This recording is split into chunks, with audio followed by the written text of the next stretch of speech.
ସକାଳୁ ତ ଦେହ ଜମା ଭଲ ଲାଗୁନଥିଲା, ହେଲେ ବି ମୋତେ ସବୁ କାମ କରିବା ପାଇଁ ପଡ଼ିବ। କାହିଁକି ନା ମୁଁ ବି କାହାର ସ୍ତ୍ରୀ, କାହାର ମା, କାହାର ବୋହୂ ହେଲିଣି। ମୋତେ ତ ସବୁ କାମ ସରାଇବା ପାଇଁ ପଡ଼ିବ। ମୋତେ ତ ଦାୟିତ୍ୱ ସବୁ ମିଳିଲାନି।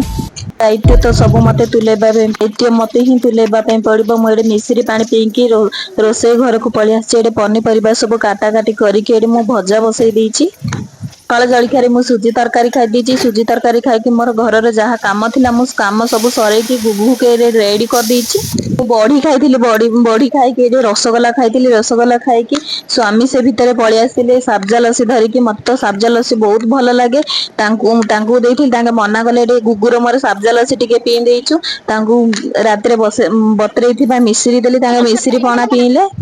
ଖରାବେଳ ଖାଇବାରେ ଆଳୁ ଚକୁଟା ସହିତ ମୁଁ ଝୁଡୁଙ୍ଗ ଆଳୁ ଭଜା, ଏଠି ଆଚାର, ମୁଁ ପଖାଳ ଖାଇଥିଲି। ମତେ ଭଲ ଲାଗିନି, ସେଥିଲାଗି ମୁଁ ପଖାଳ ଟିକେ ଖାଇଲି। ସ୍ୱାମୀକୁ ଡାଲି ଭାତ ଦେଇ ଦେଇଥିଲି। ସ୍ୱାମୀ ଗାଳି କଲେ, 3ଟା ହେଲାଣି ତମେ କଣ ପାଇଁ ଖାଇନ? ମୁଁ କହିଲି ତମେ ନ ଆସିଲେ ମତେ ଜମା ଭଲ ଲାଗେନି ଏକା ଖାଇବା ପାଇଁ। ସନ୍ଧ୍ୟାବେଳେ ଟିକେ ମୁଁ ଗାଧୋଇ ପାଧେଇକି ସ୍ୱାମୀକୁ ମୁଣ୍ଡ ଉପରେ ଥୋଇ ଦେଇଥିଲି। ନାଇଁ, ମୁଁ ସ୍ୱାମୀକୁ ମୁଣ୍ଡ ଉପରେ ଥୋଇ ପାରିବି କି? ଏତେ ବଡ ଲୋକ। ସିନ୍ଦୁର ଟିକେ ଲଗେଇ ପକେଇଥିଲି। ଏଠି ଚାଉଳ ଟିକେ ବାଛି ଦେଇଥିଲି।